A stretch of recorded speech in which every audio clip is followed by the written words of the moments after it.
Bura ma Siaya mochune dayo dho jotije kauntino otieko chenro mar dayo dho ji ariyo mane owal kod gavana ma Siaya James Orengo e lemo mag jotend migepe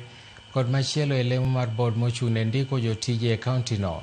George Nying'iro mane owal e lemo mar jatend migao mar ohala kod Grace Agola e migao mar somo duto nochopo e nyim kamatino okinyi ma kawuono, dweche manok kende bang' od bura ma Siaya wito oko gwelo margi e tielo mokwongo. Dorothy Ayoma to nowal e lemo mar bod mandiko jotije e kauntino. Kamatino koro dhi chwalo ripot margi ne MCAs ma kauntino saa 8 kawuono mar puodho kata kwedo gwelo margi. Chenrono nochwo e kom kod spika mar od burano George Okode. I would want to carry out a staff audit, an HR audit, to see